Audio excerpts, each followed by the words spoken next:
الحمد لله رب العالمين والصلاة والسلام على سيد المرسلين وخاتم النبيين سيدنا وحبيبنا محمد وعلى آله وصحبه أجمعين ومن تبعهم بإحسان إلى يوم الدين. با سلام و درود خدمت شما بینندگان عزیز، هر جا که هستید براتون اوقات بسیار خوبی رو آرزو میکنم. روزگاری که ما درش هستیم روزگاری است پر از تغییر و تحول و فتنه هایی که از چپ و راست و شمال و جنوب و شرق و غرب بر انسان ها فرود می آید.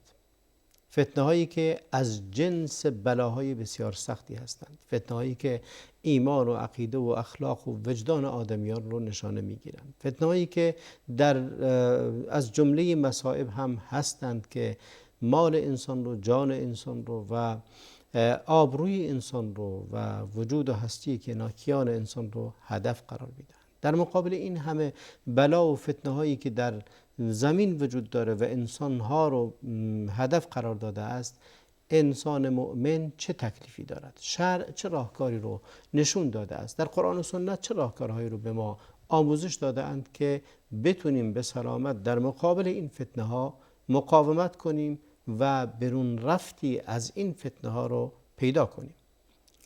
امروز در بحث وسایل خروج از فتنه صحبت خواهیم کرد. مهمان گرامی برنامه جناب دکتر حبیب الله ضیایی هستند. عرض سلام دارم خدمتتون و از اینکه قبول زحمت فرمودید بسیار متشکرم. علیکم السلام و رحمت الله. بسم الله الرحمن الرحیم. الحمد لله رب العالمین والصلاة والسلام علی سید المرسلین سیدنا و نبینا محمد و علی آله و صحبه اجمعین. من هم عرض سلام دارم خدمت بینندگان عزیز و محترم و امیدوارم که در این برنامه بتونیم که در خدمتتون باشیم و مطالبی رو ارائه بدیم. بله بسیار متشکرم. در آیات قرآن کریم بسیار بحث فتنه ها شده. گاهن بحث فتنه اهل و اولاد شده، فتنه دشمنان شده، فتنه ای که والفتنه اشد من القتل، تا جایی که خداوند فتنه رو از قتل هم بدتر میدونه. یعنی این دلیل بر سنگینی موضوع، دلیل بر خطورت موضوع هست که ما نداریم که از قتل خطرناکتر باشه جز این که فرموده الفتنه اشد من القتل. در جای دیگه در وقتی بحث قتل هست میفرماید من قتل نفسا بغیر نفس او فساد فی الارض فکأنما قتل الناس جمیعا. در اینجا میفرماید از اونم بدتر وجود داره و اونم اینه که فتنه هست. در مقدمه کوتاهی در این باب بفرمایید تا وارد وسایل بشیم، چون زیاد در بحث فتنه صحبت شده. وسایلی که ما رو کمک کنه به این که به سلامت ایمان به در ببریم از این فتنه ها، به سلامت وجودمون، اعتقادمون، باورمون، اخلاقمون، شخصیتمون حفظ بشه. در این مثل این که هستیم تیرهایی که از چپ و راست نازل میشه و میاد بر انسان فرود میاد و انسان زرنگ و انسان توانمند کسیه که بتونه خودش حفظ کنه یا کسیه که سپری داشته باشه از طرف خداوند که اون رو سپر کنه در مقابل این بلاها. در واقع انسان ترکیبی هست از توانمندی های مختلف و از ابعادی از ضعف. ابعاد ضعفی که در بشر وجود داره به گونه های مختلف در بستر حیات و زندگی ظاهر میشه و ظهورش گاهی موجب اصلاح و تعدیلش میشه و گاهی هم این ظهور موجب سقوط و از بین رفتن شخصیت و هویت بشری و انسانیش میشه. فتنه ها در این میان اون اموری هستن، مسائلی هستن، مشکلاتی هستن، مصائبی هستن که در مسیر زندگی ابعاد مختلف ضعف بشری رو هدف قرار میدن و در این میان در پی به گونه‌ای در پی فروپاشی هویت و شخصیت انسان میشن. اولین فتنه‌ای که الله متعال برای بشر معرفی میکنه و اولین مرحله‌ای که از آزمایش ازش میگذره فتنه وسوسه شیطان هست. فتنه‌ای که پروردگار متعال مکرر در قرآن کریم برای انسان یادآور میشه که از بدو خلقت تو با این فتنه مواجه بودی و خواهی بود. وسوسه‌گری هست که مشابه خودش رو از انس هم داره و مبنای این وسوسه‌گریش حسادت هست.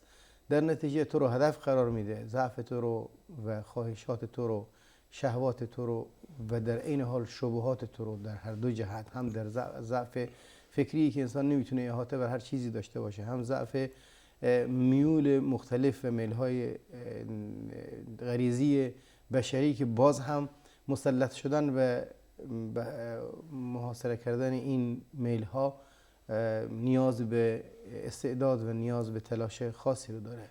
در نتیجه این بحث اساساً یک امر طبیعی در زندگی بشر هست، اما وقتی که همین امر طبیعی هدف قرار گرفته میشه به طور خاص میشه الفتنه اشد من القتل.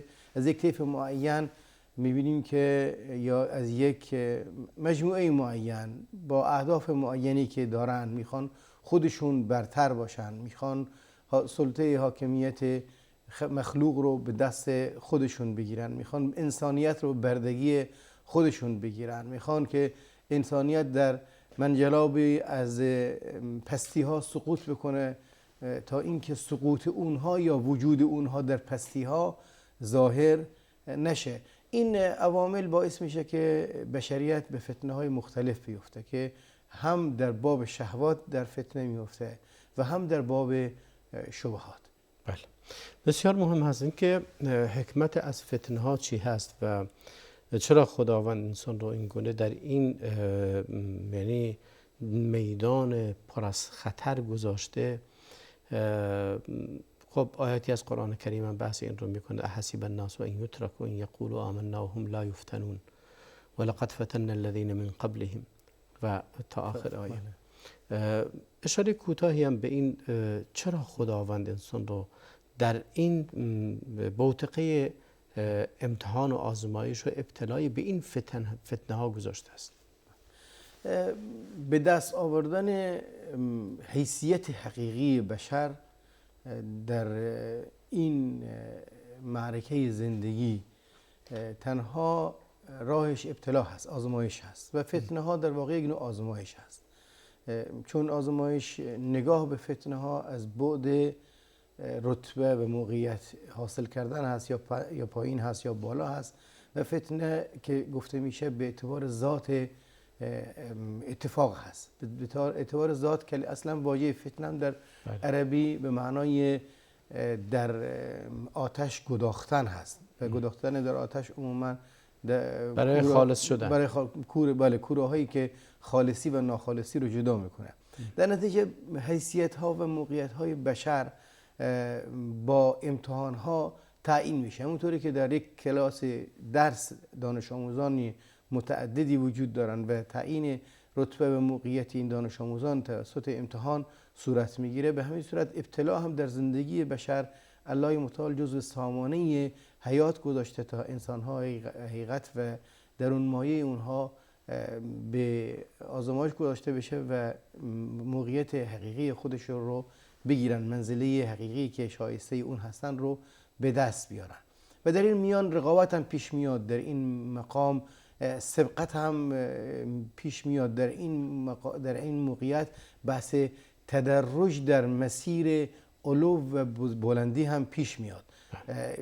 این خودش یک ویژگی هست در بین انسان هست و بقیه خلایق که موجودات زنده دیگه باشن، البته غیر از جن یا حتی ملائکه، این موقعیت رو ندارن. یک لول معینی براشون تعیین شده هست که در اون لول زندگی خودشون رو طی میکنن بدون هیچ گونه تفاضلی که بتونن عملا به دست بیارن. ولی انسان میتونه به اعلی العلیین خودش برسونه و برعکسش هم میتونه به سمت اسفل السافلین، ثم رددناه الى اسفل السافلین. احسن تقویم هم هست و اسفل السافلین هم در مسیرش وجود داره. در نتیجه وجود این ابتلاعات و آزمایش‌ها از طریق فتنه هایی که در واقع کوره‌ای هست برای جدا کردن خالصی از ناخالصی، موقعیت تعیین کننده موقعیت انسان هست و مسیر رشد رو برای انسان باز میکنه، مسیر رقابت رو باز میکنه. در این حال عده‌ای هم صعود خواهند کرد، در این حال عده‌ای هم در جدا خواهند شد از افرادی که مقام و منزله و حقیقتی در درون خودشون دارن و بقیه از این حقیقت تهی هستند. در قرآن کریم داستان تعدادی از پیامبران که و فتنه هایی که براشون به وجود اومده رو بیان کرده و هدف اصلی از قصص هم همونطوری که میدونیم این است که ما از اونها عبرت بگیریم و راهکارهایی رو برای فتنه های زمان خودمون، برای بلاهایی که در زمان خودمون اتفاق میفته رو پیدا کنیم. از جمله یوسف با زلیخا رو میبینی که یک نمونه‌ای هست از فتنه خاصی. فتنه یعقوب رو نسبت به فرزندش یوسف نگاه میکنیم، فتنه سلیمان نسبت به ملکش، فتنه داوود نسبت به قضاوتش، فتنه هر کدوم از این پیامبران رو نگاه میکنی به نوعی قرار گرفتن در این وضعیت که خروج از این فتنه ها، به سلامت خارج شدن و به نتیجه خوب رسیدن هدف اصلی این داستان ها هم بوده و هست و اینکه ما یاد بگیریم از اینها. و الا خب قرآن داستان سرایی نمیکنه، بلکه اون جایی که مشخص و معلوم هست و اون جایی که لازم هست رو از داستان میگه، اما بخشای از اون رو که لازم نیست و مطلوب نیست رو نقل نمیکنه. راه خروج از این فتنه ها چیه؟ با توجه به نگاهی به این داستان ها هم خوب هست اگر ممکن باشه. بستگی به نوع فتنه داره. در انسان همونطوری که ما در زندگی خودمون واکسن های متعدد رو داریم برای پیشگیری از بیماری های مختلف، عیناً بحث فتنه ها هم برای هر نوع فتنه انسان باید خودش رو واکسینه کنه و اگر هم خدای نکرده درش افتاد باید برای حل و برای علاج اون مشکل یا خروج از اون فتنه راه حل معینی رو پیش بگیره. پس اعمالی هست پیشگیرانه هست و اعمالی هست معالج هست. دقیقاً اعمالی پیشگیرانه هست و اعمالی هست معالج هست. در زمینه‌های مختلف من مثال براتون میارم. به عنوان مثال ما بحث شبهات رو میاریم. شبهات یکی از راههایی هست که شیطان درش وارد میشه و راه توجیه و تعبیر رو جلوی انسان میذاره و با توجیه و تعویل انسان به سمت میره که در واقع مرجوح هست و سمت راجع رو رها میکنه به خاطر مسائل و به خاطر منافعی که در این میان براش مشاهده میشه. اگر ما فقط بحث شبهات رو در نظر بگیریم خواهیم دید که در این باب دو موضوع هست که باید انسان خودش رو در ابتدا واکسینه بکنه. موضوع اول بحث علم هست. بر اندازه انسان علم و دانشش بالا باشه در زمینه‌های مختلف، این شبهات نمیتونه درش اثرگذار باشه. بله. الله متعال اولین واکسنی که بر انسان وارد میکنه این واکسن هست که و علم آدم الاسماء کلها ثم عرضهم علی الملائکه. این علم دانشی که انسان به اون آراسته شد بزرگترین نعمت الهی هست که در ادامه این علم و دانش علم دین هست که الله متعال با وحی به انبیا میفرسته و انبیا رو مکلف میکنه تا به بندگان اون این وحی رو برسونن. به هر اندازه انسان در ارتباط با این وحی، در ارتباط با این دین بتونه علم و آگاهی بیشتری رو به دست بیاره، به اون اندازه از فتنه های مختلف در امان خواهد بود. چی میخواد این فتنه در باب مسائل فکری و اعتقادی باشه و چی میخواد این فتنه در باب مسائل فقهی باشه. درست. تفاوتی نمیکنه. در مسائل فکری هم انسان در معرض شبهات قرار میگیره و افرادی که دارن از دین بهره برداری میکنن، بهره برداری سوء میکنن، یأکلون اموال الناس بالباطل و یصدون عن سبیل الله میکنن، این افراد عموما با طرح فتنه ها مردم رو از مسیری که باید برن اونها رو میکشن به بیرون. بسیار متشکرم. یک میان برنامه میبینیم، برمیگردیم خدمت شما. بینندگان عزیز با ما بمونید، توقف کوتاهی میکنیم و برمیگردیم به استودیو.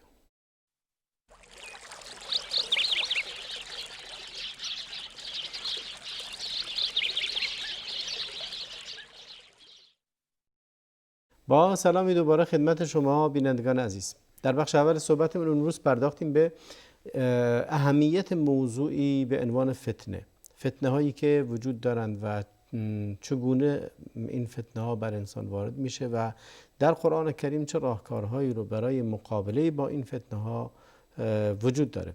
جناب دکتر، بحث صحبتی که فرمودید بحث این که بعضی از اعمال پیشگیرانه هست و بعضی دیگر برای معالجه و مقاومت در برابر فتنه هست.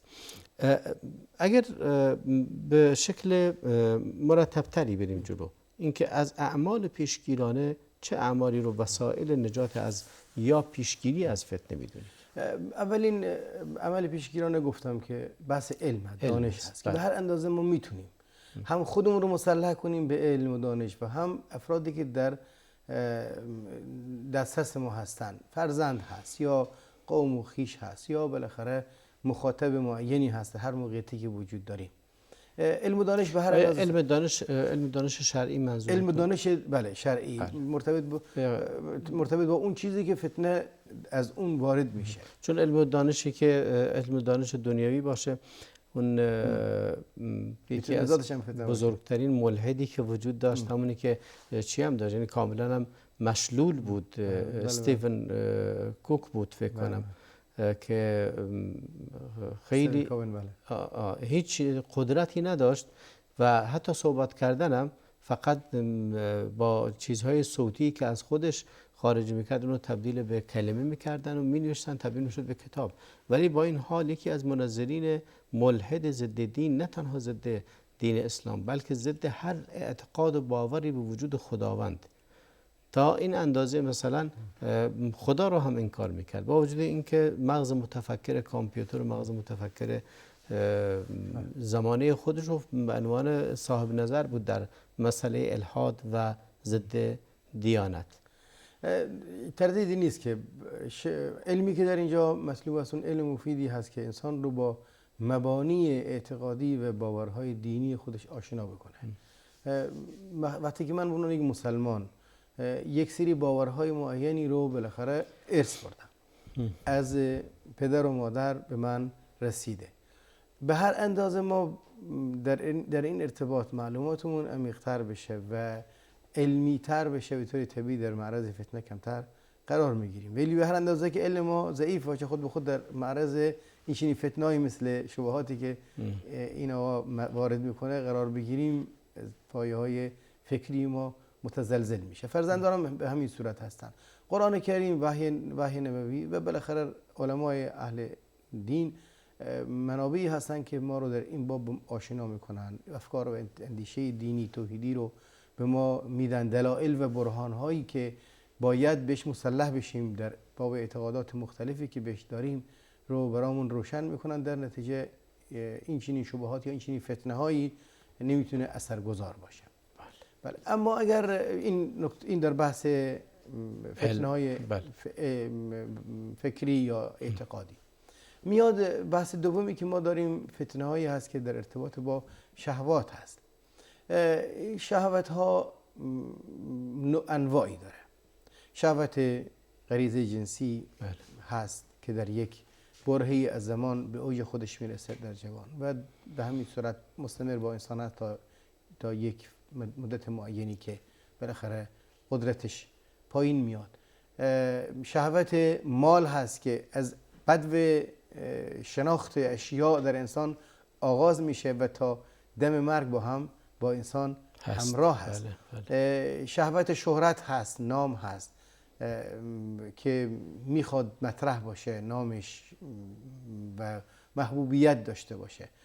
طبیعی هم هست، الله متعال درونش گذاشته، اما این رو چطوری بتونه کنترل کنه، چطوری بتونه در حدود حلال و حرام و شریعت قرار بده، این بحثی هست که باز هم باید با صلاحی که بهش در واقع واکسینه بشه، اون صلاح تقوا هست، صلاح خدا ترسی هست، آخرت جویی هست، از جهتی ایمانش رو دائما زنده نگه بداره در رابطه با منابعی که ایمان افزا هست، منابعی که افزایش ایمان رو موجب میشه، چه میخواد با ذکر الهی باشه، چه میخواد با بقیه عبادات باشه، چه میخواد با روزه باشه. این کلا در بحث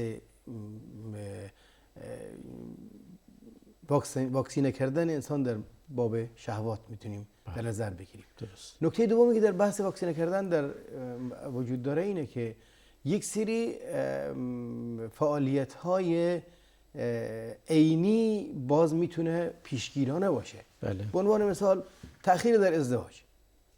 تأخیر در ازدواج در شرایطی که فتنه هست و جوان ما، دختر یا پسر ما در محیط آموزشی در معرض فتنه های مختلف قرار داره، در جامعه خودش در معرض فتنه های مختلف قرار داره، در وسایل شبکه‌های اجتماعی در دستش هست. به همین صورت به طور طبیعی خب این چنین شرایطی که فتنه ها شدید هست، واکسینه کردن جوان هم از طریق نکاح شرعی که تأخیر نشه خودش یک نوع راه هست. پیامبر صلی الله علیه و سلم میگن که یا معشر الشباب من استطاع منکم الباء فلیتزوج، اون کسی که میتونه ازدواج بکنه.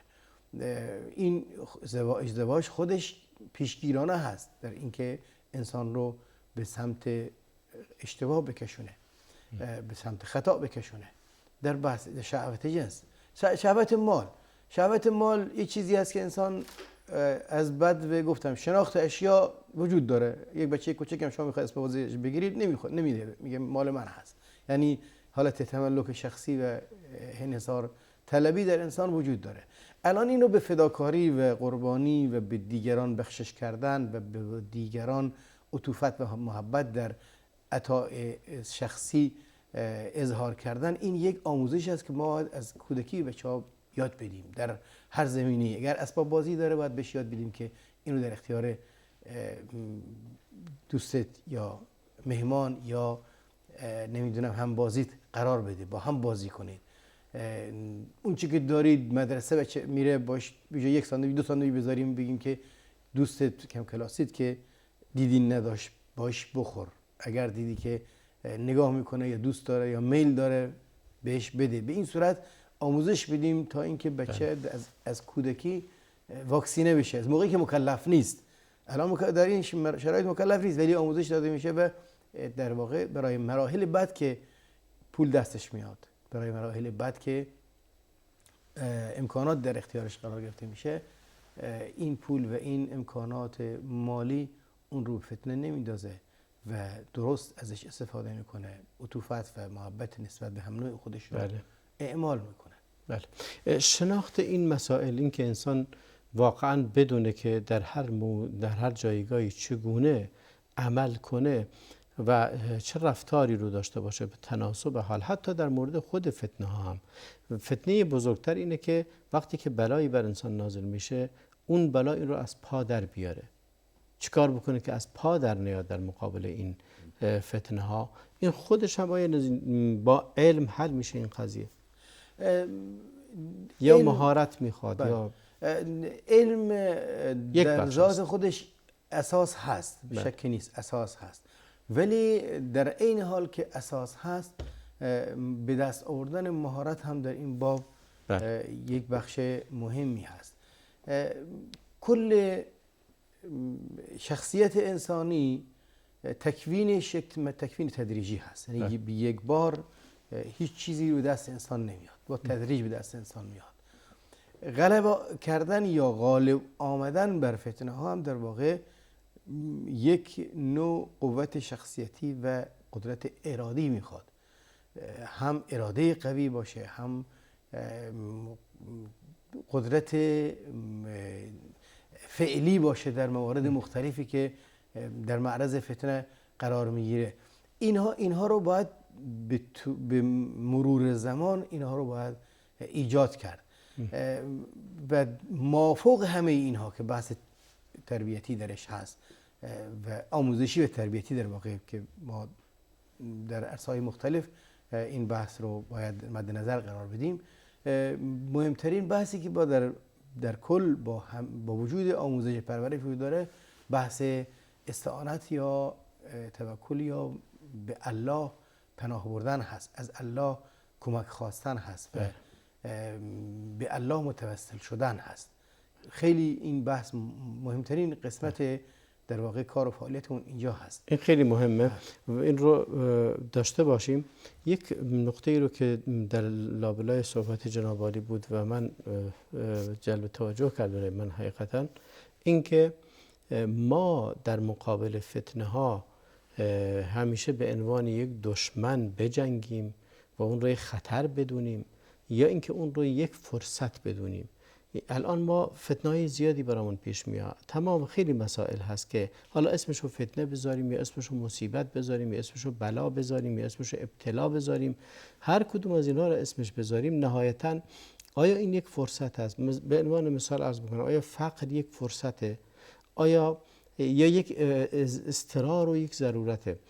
چند مدت پیش من یک مصاحبه رو از طلال ابوغزاله که یکی از متفکرین و شخصیت معروفی است در عالم جهان عرب و عضو مجلس اعیان اردن هست، ایشون زندگی خودش رو که مطرح میکنه، خانواده غنی بودند، وقتی که احتلال اسرائیلی میاد همه چی رو از دست میدن، میان لبنان. در لبنان هیچ چی ندارن، یعنی نه غذایی نه لباسی، هیچی ندارن. چون پدرش قبلا تاجر بوده، کت خدای روستایی خونه بهشون میده و بقالی هم میگه هرچی این خانواده گرفتن فاکتورشو برای من بیارید، یعنی هیچی تا این اندازه ندارن. لباس نداره، وقتی که میخواد بره مدرسه اونروا احرام توزیع کرده به خانواده‌های فلسطینی و به ایشون احرام میدن خانوادهشون. مادرشون از اون احرام براش جاکت درست میکنه، اونم با دست، یعنی نه اینکه چیزی، خودش میگه چیزی شبیه جاکت. خودش میگه این بلاهایی که در سر راه ما قرار گرفت، من اینا رو یک نعمت میدونم، یک فرصت میدونم و اینها بود که منو ساخت، اینها بود که باعث شد که من رشد کنم. این فتنه ها، این بلاها اونجا میتونست انسان رو از پا در بیاره، خانواده رو از هم بپاشه، کل اعضای خانواده پراکنده بشن. اما برعکس این سختی ها باعث میشه یک انسان رو میسازه. میگه رفتم مدرسه، بچه ها همه به لباسم خندیدن. گفته این چی تنته؟ میگه منم در مقابل اونا ایستادم و گفتم شما حسودید، شماها یه چیزی به اسم جاکت تنتونه، من احرام تنمه و اینی که من دارم به مراتب از اونی که شما حسودید و حسودی میکنید. این که این بچه تونسته، بچه کلاس اول تونسته این گونه، یا شاید مادرش این توجیه رو بهش داده که تو داری احرام پوشیدی و این خیلی مهمه، این تونسته که خودش میگه اونی که برای من پیش اومد باعث شد که من همیشه تلاش کنم که شاگرد اول باشم، چون پول نداشتم شهریه بدم و برای اینکه درس بخونم باید شاگرد اول میشدم. مدرسه راهنمایی میره، میگه قبولم نکردم، گفتم پول نداری، رفتم پیش رئیس مدرسه گفتم شما یک ترم منو کفالت بکن، من قول بهت میدم همه درس ها رو شاگرد اول بشم. گفت که اینقدر به خودت مطمئنی؟ گفت نه مطمئنم، من ناچارم، مضطرم باید اول بشم، اگه نشم نمیذاری درس بخونم. و این دید، آیا میشه به این دید به فتنه ها به عنوان یک فرصت نگاه کرد یا در واقع به عنوان یک تهدید؟ قبل از وقوع فتنه در واقع انسان باید به عنوان تهدید، اگه اجازه بدید توقف میکنیم برمیگردیم خدمت شما. بینندگان عزیز با ما بمونید، یک توقفی میکنیم برمیگردیم به استودیو.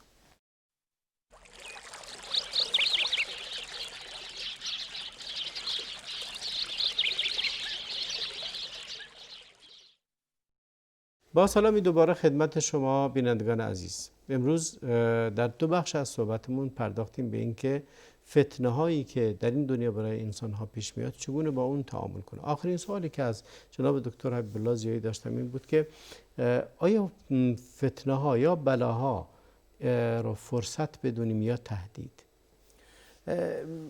رسول الله صلی الله علیه و آله میفرمایند که لا تتمنوا لقاء العدو فاذا لقیتموه فاصبروا. تمنای مقابله کردن یا تقابل کردن یا رو در رو شدن با دشمن رو نکنید، ولی وقتی که در این واقع شدی صبر کنید.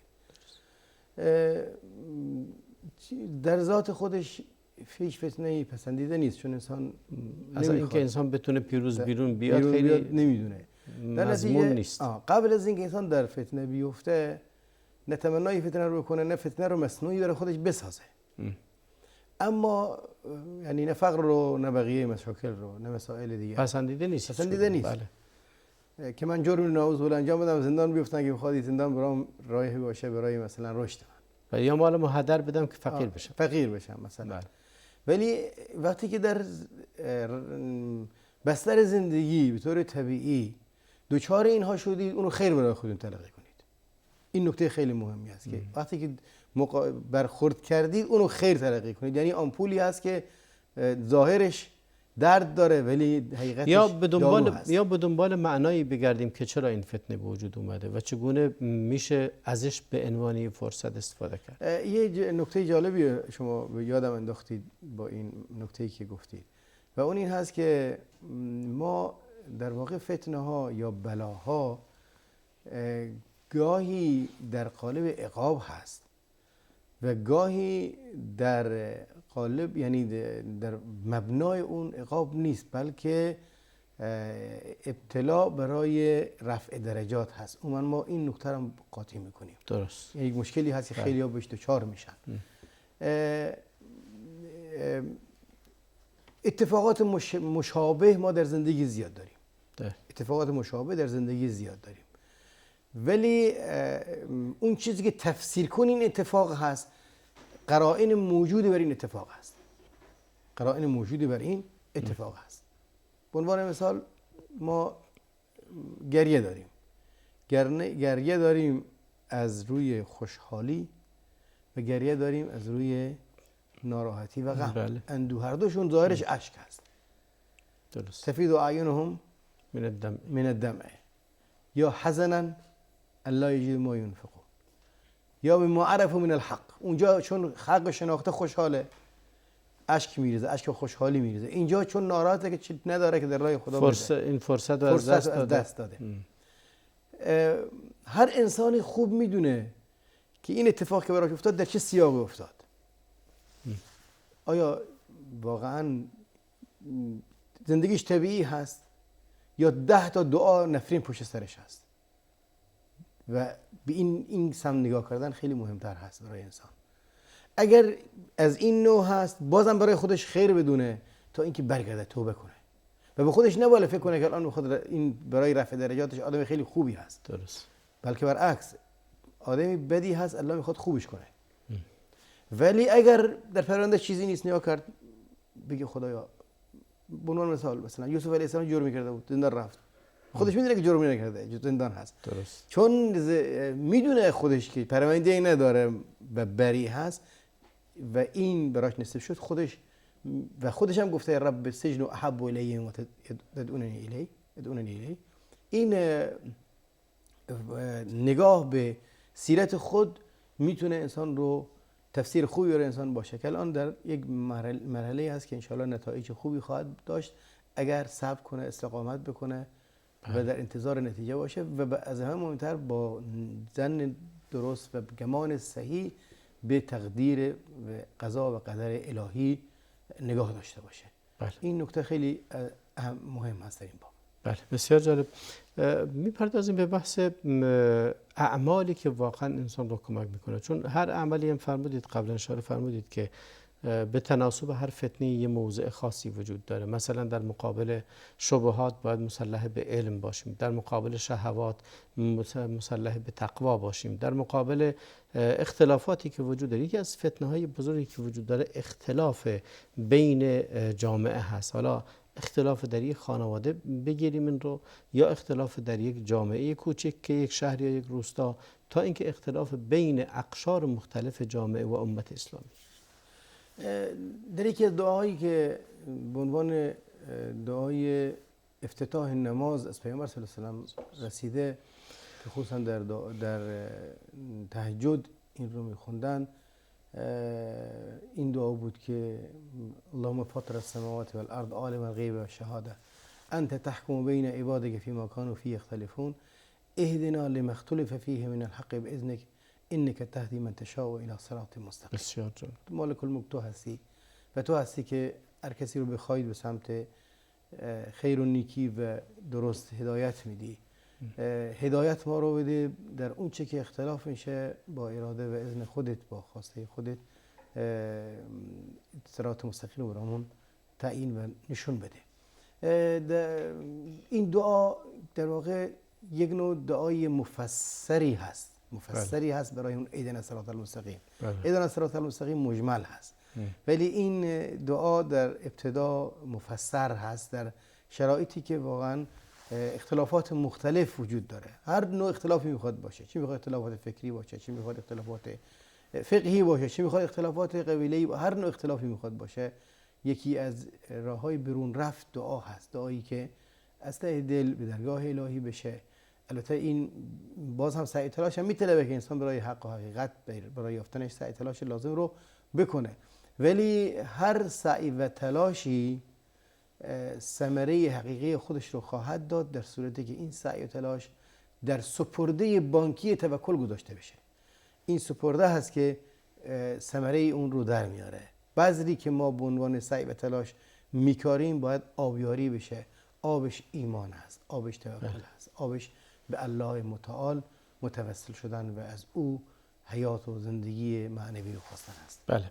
در مورد اختلاف وقتی که ما آیت قرآن رو هم نگاه میکنیم، توصیه های زیادی شده است که واعتصموا بحبل الله ولا تفرقوا، و در آیات دیگری فرمود که ولا تنازعوا فتفشلوا، و آیات متعدد دیگری در این باب هست که وجود داره. اختلاف عمدتاً خیلی انرژی بر هست، خیلی نیروها را به هدر میده در خود جامعه و باعث تضعیف بنیه جامعه میشه، در حالی که توصیه شده است المؤمن للمؤمن کالبنیان المرصوص یشد بعضه بعضا.